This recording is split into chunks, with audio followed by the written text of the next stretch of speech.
Every night at 3 a.m., I hear strange noises outside my house. It started with scratching. At first, I thought it was just a branch brushing against the side of the house. We've got these old trees with limbs that claw at the roof whenever the wind picks up, so I didn't think much of it. I just rolled over and tried to fall back asleep. But the next night, I heard it again. A soft, rhythmic scratching coming from somewhere near my bedroom window. It wasn't the usual creak of the house settling or the shiver of a tree branch. It was deliberate, steady, like someone tracing their fingers along the wall, scraping just hard enough to make a sound. I checked the time on my phone, 3:04 a.m. My heart pounded as I lay there, straining to listen. I told myself it was an animal, maybe a raccoon or a stray cat looking for shelter, but it didn't move on like an animal would. It stayed right there, scratching. I finally worked up the nerve to get out of bed and peek through the blinds. Outside, the street was empty, bathed in the dull glow of a single streetlight, and my yard was still, nothing but shadows draped across the lawn. I felt a chill run down my spine as I closed the blinds and crawled back into bed, the scratching continuing until I finally drifted off. The next night, it happened again, right on time. This time, it was a tapping sound, like someone tapping their knuckles against the glass. I checked the clock, 3:03 a.m. The sound was slow and deliberate, with each tap spaced just far enough apart to make my skin crawl. I lay in bed, gripping the blanket as if it could shield me, listening to that awful sound echoing through the silence of my room. After a few minutes, the tapping stopped and I waited, holding my breath. But then it started up again, now at the front door. Just a soft, quiet knock, like someone trying to be polite. I wanted to scream, but I didn't want to make a sound.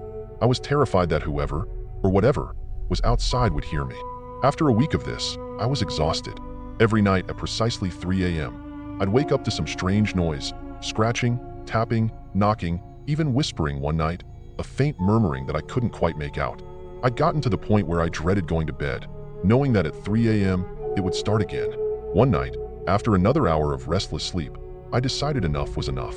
I'd installed cameras on my front porch a few years ago, mostly for security when packages got delivered. I thought I'd check the footage and finally see what was causing all this. I scrolled through the clips on my phone, squinting at the grainy, black and white footage from the past few nights. The camera's motion sensor had been tripped several times around 3 a.m., so I started there, bracing myself for what I'd see. But each clip was empty. The camera showed the front porch, the door, the street beyond, but there was nothing there. No animals, no people, no branches swaying in the wind. Just an empty porch and the faint rustling of leaves in the dark. I felt a chill run down my spine. Whatever was making the noise was invisible to the camera, or worse, it was something the camera couldn't see. By the second week, I was at my breaking point. The noises grew louder, more insistent. The scratching turned into clawing, the knocking into pounding, and then there were the footsteps. One night, just after 3 a.m., I woke to the sound of heavy, deliberate footsteps pacing outside my bedroom window. They started slow, then sped up, back and forth, as if whoever, or whatever, was out there was growing impatient. I lay there, paralyzed with fear, listening as the footsteps circled around the house, moving from window to window. At one point, they stopped directly in front of the window beside my bed. I held my breath, terrified that whatever was outside would hear me, that it would somehow know I was awake. Then I heard a voice, low and raspy, barely more than a whisper, say my name. It wasn't a scream or a shout. It was gentle, like a mother calling her child, coaxing, pleading.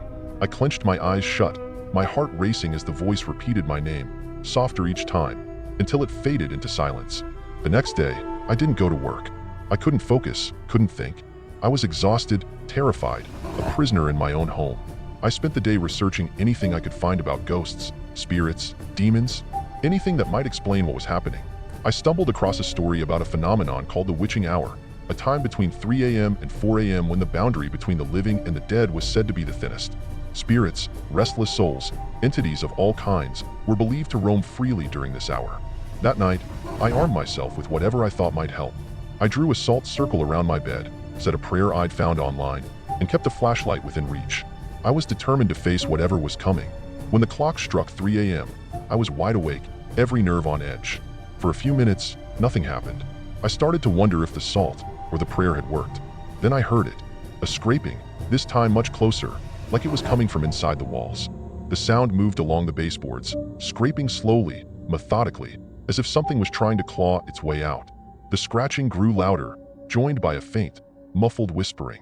I felt a sickening sense of dread as I realized the whispering was saying my name, over and over, faster and faster, growing more frantic. And then, as if it knew I was listening, the voice stopped. I waited, barely breathing, straining to hear anything over the pounding of my heart. The silence stretched on, heavy and suffocating, pressing down on me like a weight. Then, from directly behind me, barely a foot away, the voice whispered, "Let me in." I bolted out of bed, grabbing my flashlight and shining it into the darkness. The room was empty, just shadows cast by the faint glow of the streetlight outside. But the voice continued, insistent, relentless. "Let me in," it repeated, softer now, almost pleading. "Please let me in." I backed into the corner, gripping the flashlight like a weapon. The voice grew louder, more desperate, the walls seeming to vibrate with its intensity. "Let me in." The words echoed through the room, rattling the windows and filling my head with a sickening dread. I couldn't take it anymore. I grabbed my keys and bolted out the door, running as fast as I could down the empty street, the cold night air stinging my face. I didn't go back to the house that night. I stayed at a friend's place, telling them I'd had a bad dream.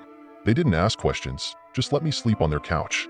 I managed a few hours of sleep, but when I woke up, my skin was covered in goosebumps, and I felt like something was watching me, even in the safety of their home. When I finally mustered the courage to go back to my house the next day, the air felt different, colder somehow. I checked the bedroom, the front porch, every corner of the house, but nothing seemed out of place. But as I walked into my bedroom, my heart dropped. Scratched into the wall above my bed, in jagged, uneven letters, were 3 words. "I found you." I moved out the next day. I didn't take anything but my clothes and my essentials. I couldn't bear to be in that house, not with those words still carved into the wall. I told myself I'd find a new place, somewhere far away, somewhere that thing couldn't find me. But every night, no matter where I go, I still wake up at 3 a.m. And in the silence, I hear it, the faintest sound of scratching, just outside my window.